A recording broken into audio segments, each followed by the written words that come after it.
बोसोरफ्रोमनिबो बायदि बे बोसोरावबो जोंनि गरेस्वर साइन्स एकाडेमिनिफ्राय हायर सेकेन्डारि साइन्सआव जोबोद मोजां हास्थायनाय बायदि रिजाल्ट मोननो हादों।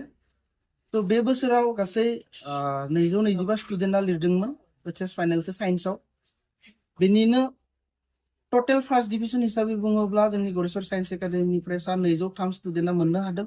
बे 203 फरायसाफोरनि गेजेरावहाय स्टार होननानै बुङोब्ला टोटल 85 स्टुडेन्टआ 75 नि सायाव स्टारखौ मोननो हादों। बे स्टारनि गेजेरावनो जों जुदि 85% नि सायाव नायोब्ला गासै सा 15 फरायसाया 85 नि सायाव मोननो हादों।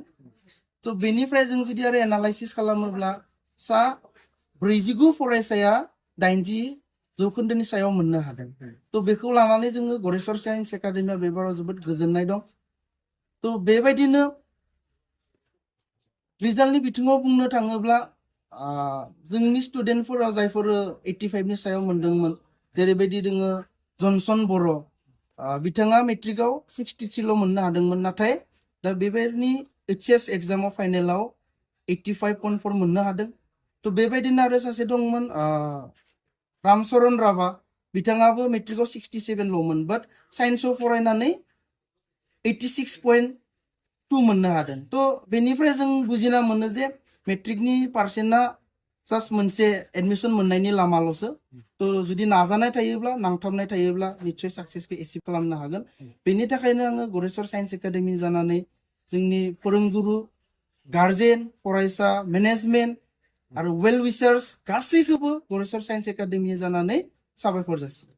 मा बुङो बिदिनो नट अनलि एचएस नि रिजाल्ट, बोसोरफ्रोमावबो जोंनिफ्राय इन्जिनियारिं बा मेडिकेलाव एडमिशन मोननो हायो। बे बोसोरावबो रिसेन्टलि जेडाबलइ नि रिजाल्ट होनानै थांबाय, बेयावबो सा 15 फरायसाया एडभान्सनि थाखाय क्वालिफाइड जादों। बेनि मादाव सासे मुंख'नो गोनां स्टुडेन्ट महरिपारानि सिमान्त बर' 94.6 पार्सेन्टाइल मोननो हादों उइदाउट कचिं। स' जों आसा खालामदों जाहाथे एडभान्सआ क्रेक जानानै आईआईटि आव बा गोजौ थाखोआव एडमिशन मोननो हायो। गरेस्वर साइन्स एकाडेमिनिफ्राय सा 225 स्टुडेन्टआ एग्जामखौ लिरदोंमोन, बेनिनो गासैबो पासखौनो जादों होनना बुंनो हायो। सासे स्टुडेन्ट एसे हेल्थ इस्यूनि थाखाय थालांबाय। तो थेवब्लाबो ओभारअल रिजाल्ट हिसाबै बहुत मोजां। फैबाय थानाय जों बोसोरफ्रोमबो मोजांनिख्रुइ मोजां खालामनो नाजालांगासिनो, जायनि जाउनाव बेबाराव जों बे एचिभमेन्टखौ मोननो हादों। जों बेयावनो जोबथानानै थाया, बोसोरफ्रोमबो जों बेनिख्रुइ आरो बेनिख्रुइ बांसिन साबसिन रिजाल्ट दिहुननो हागोन होननानै मिजिंथियो आरो बेनि थाखाय जोङो खामानि मावलांगोन।